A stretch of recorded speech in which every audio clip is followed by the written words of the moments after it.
جو دو بندے رب کی رضا کے لیے آپس میں محبت کریں، اللہ کی محبت ان کے لیے واجب ہو جاتی ہے، پھر اللہ ان سے پیار کرتا ہے اگر وہ اللہ کی رضا کے لیے محبت کریں۔ ہماری محبتوں میں نا دنیاوی اغراض بڑھیں، اوئے ہوئے ہر دعوت صرف اسی لیے ہوتی ہے کہ وہ بندہ بلاؤ جو میرے کام آئے گا، ہر تحفہ اس لیے آگے کی طرف روانہ کیا جاتا ہے کہ اس شخص کو بلاؤ جو کل میرے کام آئے گا۔ عزیز بھائی، اللہ کے نیک بندے سے اللہ کا بندہ سمجھ کے پیار کریں، اور اللہ کا نیک بندہ سمجھ کے اس کے ساتھ فوٹو آنا ضروری نہیں، اس کے ساتھ پیار ہونا ضروری ہے۔ اور اگر محبت اخلاص والی ہو، پیار والی ہو، عقیدت والی ہو، تو حضرت ابو ذر غفاری نے تو کہا تھا یا رسول اللہ اگر بندہ کسی نیک بندے سے پیار کرے، نہ اس سے مل سکے، نہ اس طرح کے کام کر سکے، پھر بھی کوئی نتیجہ نکلے گا، تو حضور نے فرمایا پیار خالص کرے، اللہ قیامت کے دن دونوں کو جمع فرما دے گا۔ جو جس سے محبت کرے گا صبح قیامت اسی کے ساتھ ہوگا۔ شاید اسی لیے کسی پنجابی کے شاعر نے کہا تھا کہ اساں جے ہاں گناہیاں دا جدوں اعمال نامہ فرول ہوئے، ذرے ذرے نے سامنے آ جانا ہے، جو جو منہ تھی بولیا بول ہوئے، اساں بھی کول حضور دے بیٹھ رہنا ہے، لکھ عمل ترکڑی تول ہوئے، ادو کولوں کی رب نے حساب لینا جڑا بیٹھا ہی محمد دے کول ہو۔ تو اللہ کے بندوں سے اللہ کی رضا کے لیے پیار کریں، اس میں للہیت پائی جائے، للہیت ہو، اس میں کوئی اور نہ ہو، بندہ ہو اور اللہ کی رضا ہو، یعنی درمیان میں رب ہو، اور تیسرا وہ شخص ہو۔ رضا الہی جب مقصود ہو پھر شکوے بھی پیدا نہیں ہوتے، پھر شکایتیں بھی پیدا نہیں ہوتی، پھر اپنی مرضی کے بندہ جملے بھی نہیں بیان کرتا، پھر کسی جگہ کوئی تکلف بھی اس میں نہیں پایا جاتا۔ تو خالصتا لوجہ اللہ تعالی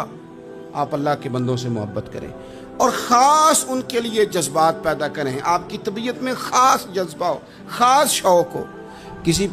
پراپوگیٹ کرنے والے کے کسی پراپوگنڈے کا شکار نہ ہو، آپ کی طبیعت ہو، طبی میلان ہو، ذوق ہو۔ حضرت حرم بن حیان تابعی ہیں، فرماتے ہیں جب میں نے یہ حدیث سنی نا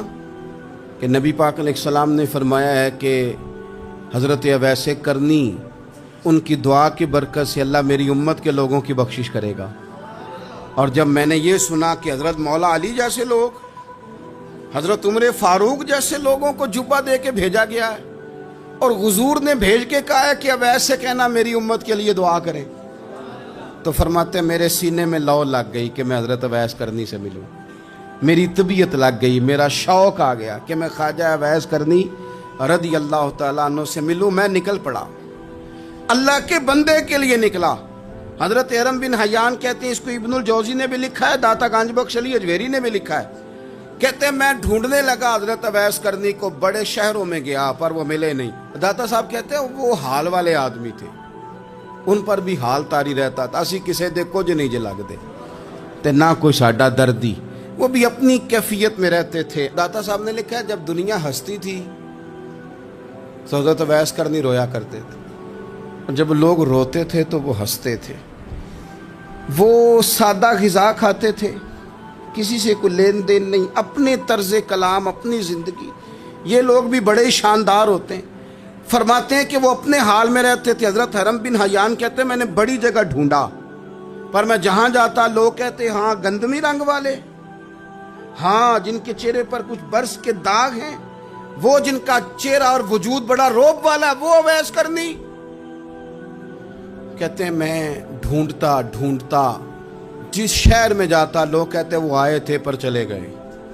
وہ کسی نے کہا تھا نا اویسیوں میں بیٹھ جا، بلالیوں میں بیٹھ جا، صفیں تو سب بچھی ہیں تو عشق والیوں میں بیٹھ جا۔ فرماتے میں وہ صفیں تلاش کرتا ڈھونڈتا، نہ ملے مجھے، بالآخر میں عراق پہنچ گیا، نہر فرات کے کنارے ساری دنیا سے علیحدہ ہو کے وضو کر رہے تھے۔ کہتے ہیں میں پیچھے کھڑا ہوں، میں نے جا کے کہا السلام علیکم، تو حضرت اویس کرنی چہرہ اٹھا کے کہنے لگے وعلیکم السلام حرم بن حیان۔ تو میں نے کہا حضور آپ مجھے جانتے ہیں؟ فرمانے لگے عرفت روحی من روحی کا، میری روح تیری روح کی جاننے والی ہے۔ کہتے ہیں میں نے کہا حضور کو نصیحت کر دیں تو فرمانے لگے پہلی نصیحت تو یہ ہے کہ آج کے بعد مجھے ملنے نہ آنا، میں نہیں پسند کرتا،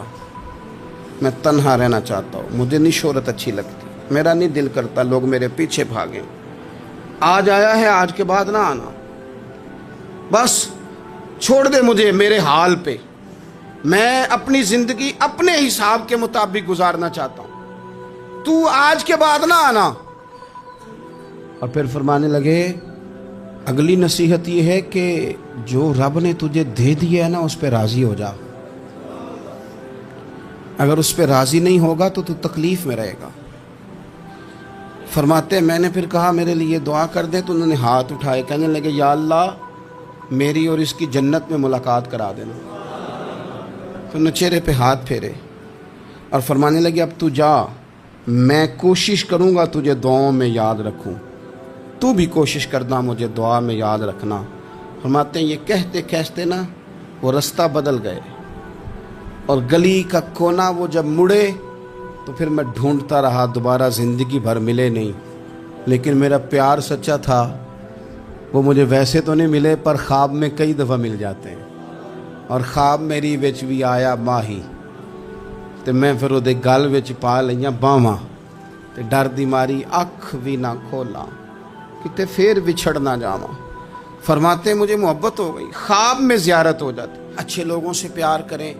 اچھے لوگوں کی طرز اختیار کریں، ذہن کو جتنا مثبت کر سکتے ہیں، جتنا منفی خیالات سے دور کر سکتے ہیں اتنا کریں۔ اپنی اصلاح اسی وقت ہوگی جب آپ کسی اصلاح والے کے قریب بیٹھیں گے، اچھے لوگوں کی سنگت اختیار کریں گے، اچھے لوگوں کی طرف آپ سفر کریں گے، پھر آپ محسوس کریں گے کہ بڑی ساری آسانیاں اللہ تعالیٰ نے ہمارے لیے پیدا کی ہیں۔ رب تعالیٰ ہمیں سمجھنے کی توفیق عطا فرمائے۔ بیٹا گھر آیا تو اماں کہتی ہے کہ پتر دیکھ، بیٹا نہیں چاہ رہا تھا کہ وہ جائے، تو اماں اس کی ذہن سازی کرتی ہے، کہتی بیٹا دیکھ تو ہر وقت اپنی ماں کے پاس رہتا ہے، باپ کے پاس رہتا ہے، بہن بھائیوں کے پاس رہتا ہے، تو بیچاری اگر 6 ماہ کے بعد 3 ماہ کے بعد تقاضا کرتی ہے تو اس کا بھی تو دل کرتا ہے نا اپنے ماں باپ سے ملنے۔ اب بچہ نرم ہوتا ہے، وہ شوق سے گاڑی نکالتا ہے، شوق سے چھوڑنے جاتا ہے، اس کے دل میں محبت فروغ پکڑ گئی۔ ایک پہلو یہ ہے کہ اس نے مطالبہ کیا بہو نے کہ مجھے جانا ہے میکے، تو ساس صاحبہ نے شام کو اپنے بیٹے سے کہا کہ کوئی طریقہ تو نہیں نا روز جانے کا، اور جب یہ وہاں سے ہو کے آتی ہے تو اس کا لہجہ ٹھیک نہیں رہتا، پھر یہ اس کو غلط مشورے ملتے ہیں، تو پہلے تو وہ صاحب ویسے لڑائی شروع کر دیں گے کہ جانا ہی نہیں، اور جب بات بڑی بڑھے گی تو وہ جائیں گے تو ساتھ یہ کہیں گے کہ جاؤں گا ضرور پر دروازے پہ چھوڑ کے آ جاؤں گا، میں نے اندر کیوں کہ یہ بھی کسی نے پیچھے سے اس کو بھرا ہے۔ آپ کسی بندے کے بارے میں بھی، کسی کے بارے میں بھی، ہمارے تمام جگہوں پہ اسی طرح ہی ہوتا ہے، دوستوں کی محفل ہو، تنظیمیں ہوں، ہمارے دفاتر ہوں، سب جگہ کچھ لوگ باقاعدہ کام کرتے ہیں نفرتیں بھرنے کا۔ او فلانا تم نے دیکھا کیا کر رہا تھا، ذہن بناتے ہیں، بندہ اس سے الرجی کھانے لگتا ہے، نفرت کرتا ہے، کچھ ذہن بناتے ہیں یار کتنا بھلا آدمی ہے، دیکھو کتنے وقت پہ آتا ہے، بیچارہ گھر میں اس کے کوئی اور ہے بھی نہیں پھر بھی چھٹی نہیں کرتا، وقت پہ آتا ہے۔ تو یہ ذہن سازی نفرتوں کی بھی لوگ کرتے ہیں، محبتوں کی بھی۔ ایک مثال اور دے دو چھوٹی سی، ایک مکھی وہ ہے کہ آپ کا پورا وجود موجود ہے پر وہ وہاں بیٹھے گی جہاں پیپ ہے جسم میں، باقی کسی جگہ نہیں، اس کا مزاج ہے غلاظت والی جگہ پہ بیٹھ، مزاج ہے، اس نے ڈھونڈ گئی کسی غلط بات پہ، ساتھ ہی غلط طبیعت ہے اس کی، مانتے نہیں بہت سارے لوگ پر غیبت کے قائل ہوتے ہیں، ذہن میں فطور ہوتا ہے، بیٹھنا ہی غلط جگہ پہ، حالانکہ باقی سارا جسم موجود ہے، پیپ والی جگہ پہ، ریشے والی جگہ پہ، زخم والی جگہ پہ بیٹھنا ہے، اور وہاں سے اٹھ کے جب کہیں اور بیٹھنا ہے تو وہاں بیماری پھیلانی۔ ایک مکھی وہ بھی ہے جو ڈھونڈتی ہے سارا زمانہ پر بیٹھتی پھول پہ ہے، اور جب وہ پھول پر بیٹھ کر اپنے گھونسلے میں جا کے بیٹھتی ہے تو پتہ ہے وہاں کیا پیدا ہوتا ہے؟ شہد پیدا ہوتا ہے، اور شہد وہ ہے جو شفا دیتا ہے۔ آج کچھ لوگوں نے پراپوگیٹ کر دی چیزیں، ولی کیا ہوتے ہیں، درویش کیا ہوتے ہیں، صوفی کیا ہوتے ہیں، قرآن پاک پڑھو، نماز پڑھو، عبادت کرو، ختم ہو گئی بات۔ او خدا کے بندو سمجھو، یہ ولی تھے جن کو صحابہ کہا جاتا ہے، ولی ہی تھے جن کو اہل بیت کہا جاتا ہے۔ قرآن پاک کے دفاع کے لیے، احادیث کی حرمت کے لیے، دین کی تبلیغ کے لیے جو میدانوں میں نکلا کرتے تھے انہیں ولی کہا جاتا تھا۔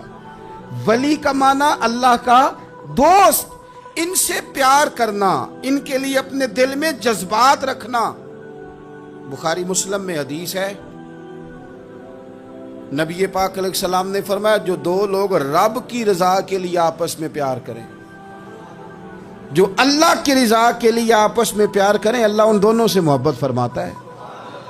آپ غور کریں، اللہ کے نیک بندوں کا پیار۔ سال داتا گنج بخش علی حجویری رحمت اللہ علیہ نے کشف المعجوب شریف میں لکھا ہے، خواجہ حسن بصری کا قول۔ خواجہ حسن بصری تابعی ہیں، حضرت مولا علی شیر خدا کرم اللہ تعالی وجہہ الکریم کے شاگرد ہیں، فیض یاب ہونے والے ہیں، صحابہ سے بڑی باریک بات کرتے ہیں۔ فرماتے ہیں برے لوگوں کی صحبت میں نہ بیٹھنا، برے لوگوں کی باتیں نہ سننا۔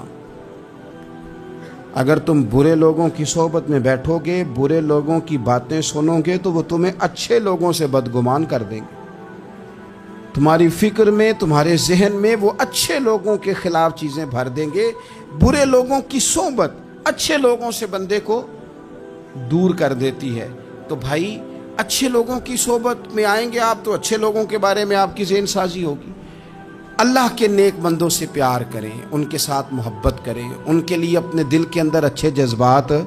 یہ ہمارے پاس ہیں داتا علی حجویری، ان کے مزار شریف پہ حاضری دیں۔ دیکھیں، غلط کام جہاں ہوتا ہو غلط کام کو روکا جاتا ہے، اصل چیز کو بدل نہیں دیا جاتا۔ داتا صاحب محسن ہیں اس امت کے، اور ڈاکٹر اقبال نے کہا سید حجویر مخدوم امم۔ داتا صاحب تو وہ ہیں کہ امت ساری کے مخدوم ہیں، ساری امت کو ان کی خدمت کرنی چاہیے۔ داتا صاحب رحمت اللہ تعالیٰ علیہ کی کشف المعجوب آپ پڑھیں تو سطر سطر روشنی، جگہ جگہ آپ کے لیے خیر،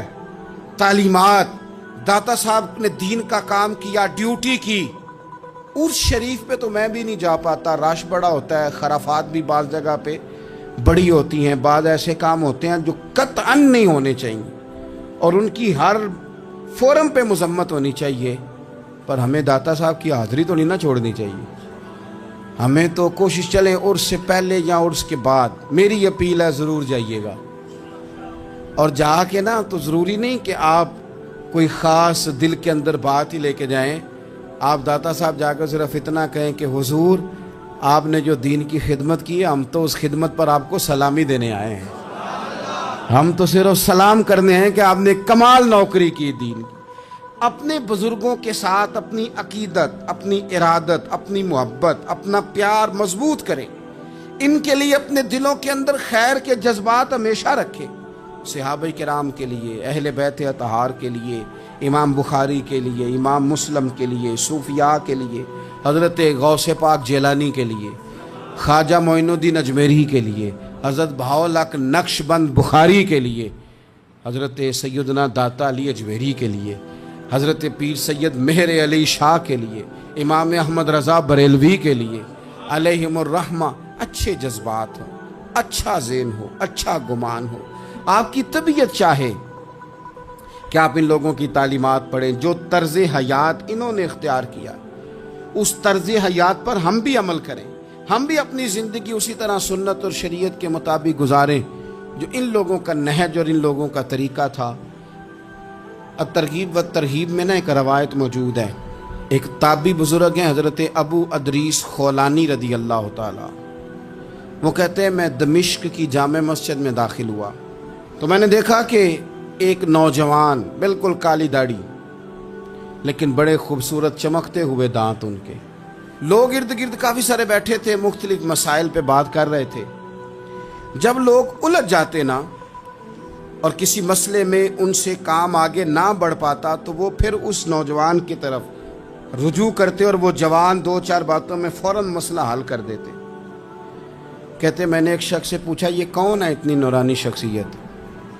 تو کہتے ہیں مجھ سے کہنے لگے آپ نہیں جانتے، یہ تو صحابی رسول حضرت معاذ ابن جبل رضی اللہ تعالی، یہ تو نبی پاک صلی اللہ علیہ وسلم کے صحابی حضرت معاذ بن جبل ہیں۔ کہتے ہیں میری طبیعت نہ لگ گئی ان کے ساتھ، میرا ان کے ساتھ دل کا لگاؤ ہو گیا، محبت ہو گئی، شوق ہو گیا۔ ہم نے چونکہ اولیاء کو، صوفیاء کو، صحابہ کو، اہل بیت کو اس طرح لوگوں کے سامنے پیش نہیں کیا، اس لیے ہمارے بچوں نے آئیڈیل بنایا ہے نئے دور کے فیشن کو۔ ہماری آنے والی قوم کسی امیر ترین شخص کو آئیڈیل بناتی ہے، پھر وہ سارے غلط ملت رستے اختیار کر کے وہاں تک جانا چاہتی ہے، وہاں جو آدمی کھڑا ہے وہ کسی بھی صورت میں اپنے آپ کو فیمس کر کے دنیا کے سامنے لانا چاہتی ہے، چاہے انہیں کسی طرح کا بھی کوئی روپ دھارنا پڑے۔ یاد رکھ لیں اور سمجھ لیں اس بات کو، اگر ہم ان لوگوں کی سیرت کو، سوانے کو اپنے گھروں تک لے آئیں تو آپ یقین کریں کہ ہماری نسل کے بچنے کا بہت بڑا یہ ذریعہ بن جائے۔ اب جوان ہے یہ بھی، لیکن امت کے مسائل حل کر رہے ہیں۔ حضرت ابو ادریس خولانی کہتے ہیں مجھے ان کی یہ طبیعت دیکھی تو پیار ہو گیا ان سے۔ اس دن تو رش بڑا تھا، میں نے سوچا کہ کل جلدی آؤں گا اور ان سے ملاقات کروں گا۔ کہتے ہیں میں اپنی طرف سے سب سے پہلے مسجد میں پہنچا، لیکن حضرت معاذ بن جبل تو مجھ سے پہلے مسجد میں موجود تھے اور وہ نفل پڑھ رہے تھے۔ فرماتے ہیں جب وہ فارغ ہوئے تو میں ان کے قریب گیا اور میں نے جا کے کہا حضور مجھے اللہ کی قسم ہو مجھے آپ سے محبت ہو گئی ہے، اللہ کی رضا کے لیے آپ مجھے اچھے لگتے ہیں۔ مشکات شریف میں نا ایک حدیث ہے، حضور نے فرمایا جس سے تم محبت کرو نا اللہ کی رضا کے لیے، اسے بتاؤ بھی کہ مجھے آپ سے محبت ہے، اسے بتاؤ بھی، تاکہ وہ بھی آپ کے لیے اچھے جذبہ۔ محبت جو ہوتی ہے یہ اظہار کی محتاج تو نہیں ہوتی، لیکن محبت میں اظہار ضرور ہوتا ہے، محتاج تو نہیں، لیکن ہر چیز دل میں رکھنے کی نہیں ہوتی، کچھ زبان سے کہنے کی بھی ہوتی ہے، کچھ کہنے کی چیزیں بھی ہوتی ہیں، اور وہ کہہ بھی دینی چاہیے، لیکن اتنی ہی کہنی چاہیے جتنی ضرورت ہو، 2 4 5 قدم آگے بڑھ کے نہیں۔ اس میں بھی تکلف آ جاتا ہے، تصنع آ جاتی ہے، بناوٹ آ جاتی ہے۔ فرمایا حضور مجھے اللہ کی قسم مجھے آپ سے پیار ہے۔ تو حضرت معاذ بن جبل مسکرائے اور مسکرا کے فرمانے لگے کیا کہا تم نے؟ کہا حضور اللہ کی قسم آپ سے پیار ہے۔ فرمایا پھر سوچ کے کہیے۔ کہا اللہ کی قسم آپ سے پیار ہے۔